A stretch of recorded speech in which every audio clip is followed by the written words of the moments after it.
Good afternoon, everyone. Can we get settled? I welcome you all to this session on Japan. Japan's rise has been one of the most extraordinary developments as a strategic player in the region and beyond. It is having a great bearing on geopolitical alignments in Asia. And in that spirit, let me invite Mr. Shunsuke Takei, who is the Parliamentary Vice Minister for Foreign Affairs of Japan. He'll be taking no questions, so this is only a keynote address from him. Thank you so much. Good afternoon, distinguished delegates, ladies and gentlemen. First of all, I would like to congratulate the holding of the second meeting of the Raisina Dialogue. This dialogue is very timely, for it allows policy planners to frankly exchange the views on how to strengthen multilateral cooperation in Asia. At a time of growing uncertainty, I express my deep appreciation to the Ministry of External Affairs of India and the Observe Research Foundation for giving me this precious opportunity. Let me touch upon the future of the Indo-Pacific region.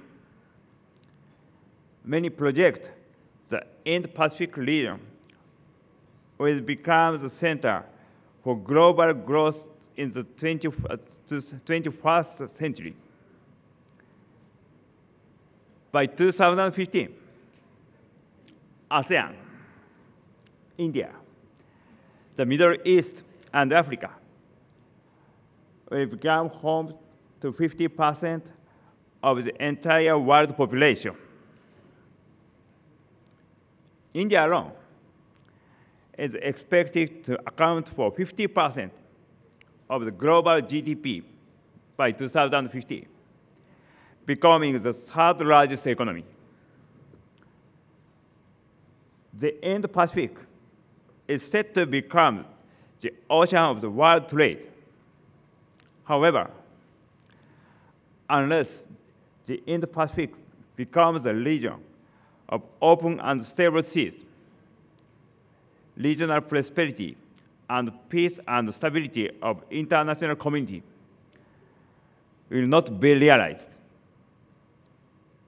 We have to make tremendous effort.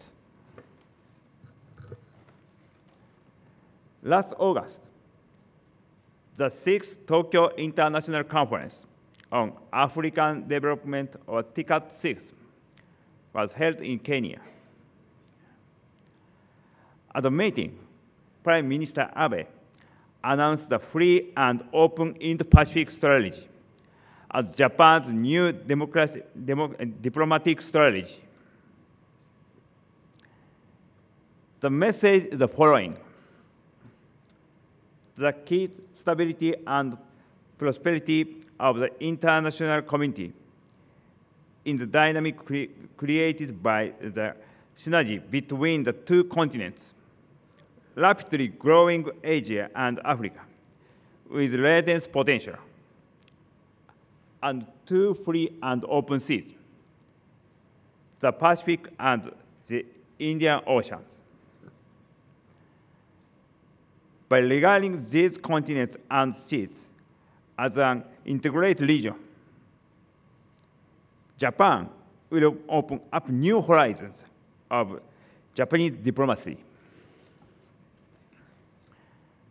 Japan and India are two major democracies that share values and strategic interests in this region. And India, located at a geographically and strategically key position. Against this backdrop, during the visit of Prime Minister Narendra Modi to Japan last November, the two leaders agreed to seek further coordination between Japan's and free and open Indo-Pacific strategy and in this Act East policy.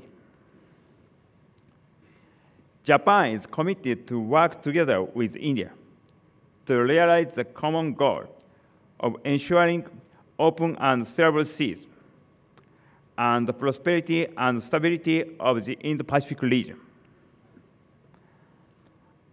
I really appreciate Prime Minister Modi's statement yesterday that India enjoys strategic partnership with Japan.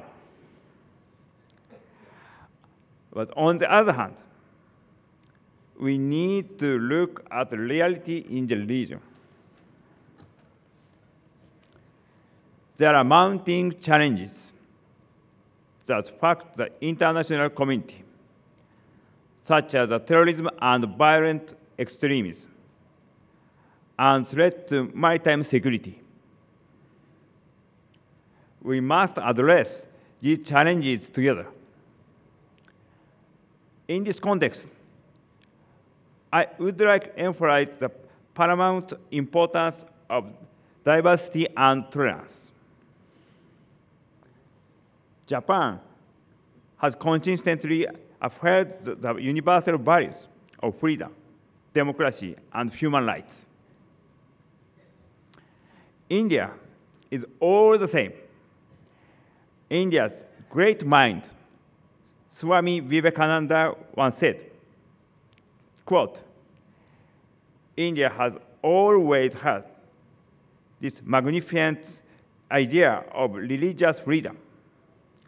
And you must remember that freedom is the first condition of growth. Without freedom, you will never grow, unquote. Japan and India are guardians of diversity and tolerance in this region, and also of the rule of law, the essential foundation of diversity and tolerance. However, in recent years, we have been witnessing scenes of increasing tension between states in seas of Asia. Absence of a rule of law means giving way to dominance by force. To ensure open and stable seas and freedom of navigation and overflight, Japan underscores the importance of the observation of international law, including UNCLOS, which is a constitution of the oceans. Concrete actions and cooperation based on such a universal law are needed. At the Shangri-La Dialogue in 2014, Prime Minister Abe proposed the 3 principles of the rule of law at sea. Namely, first, states should make and classify their claims based on international law. Second, states should not force or coercion in trying to drive their claim. And third, states should seek to settle dispute by peaceful means. I believe now is the time to fully implement the principle. Many countries concerned, including nations in Asia, have shown strong support for these 3 principles. The importance of these principles was also confirmed anew at the G7 Ise-Shima Summit last year. At this juncture, let me underline following 4 important tasks we need to address in order to realize open and stable seas. The first is further promotion of international cooperation. In order to realize the rule of law in the region, countries need to value rules and take unified actions. In Japan, together with India, is strongly determined to promote cooperation among the countries through the multinational framework of ASEAN, the East Asia Summit, EAS, and the ASEAN Regional Forum, ARF. We will also advance trilateral dialogues, such as the Japan-India-US and Japan-India-Australia dialogue. The second is achieving more connectivity in the region. Japan will intensify flow of people and goods and build a foundation for economic prosperity. We will do so by strengthening physical connectivity of seaports, bridges, railways, etc., as well as strengthening institutional connectivity, including foundation of customs procedures. From such a point of view, Prime Minister Abe announced a partnership for quality infrastructure in May 2015, and the expanded partnership for quality infrastructure initiative in May 2016. Japan will steadily implement these initiatives in accordance with the G7 Iseshima principle for promoting quality infrastructure investment. We especially underline the following. First, economic efficiency in view of life cycle cost. Second, safety and resilience. Third, job creation and capacity building. Fourth, consideration for social and environment impact. And fifth, alignment with economic and development strategies.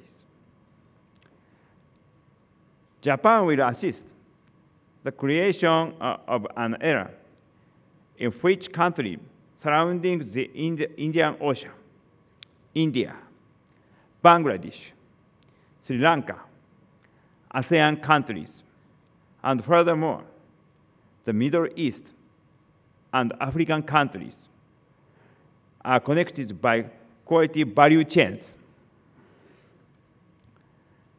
The third is the development of human resources, a vital key for economic growth. At the occasion of the recent visit by Prime Minister Modi to Japan, we announced that Japan will develop human resources in India by training 30,000 Indian youth over the next 10 years. We will train them with Japanese-style manufacturing skills and practices. Furthermore, last year, a new initiative, Innovate Asia, was launched.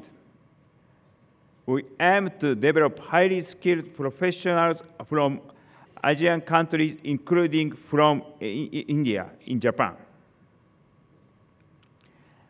Many Indians can be trained in Japan under this initiative, and upon return to home, they will serve as precious human resources to support the industrial growth of India. With the collaboration of Japan's technology and India's human resource, an era will come when Indian manufactured goods are exported to everywhere in the world. Finally, the fourth is capacity building of maritime law enforcement. Japan spares no efforts in providing assistance to world efforts made by coastal states in Asia. We will solve the underlying cause of piracy, armed robbery at sea, illegal, unreported, and unregulated fishing, maritime crime, and terrorism.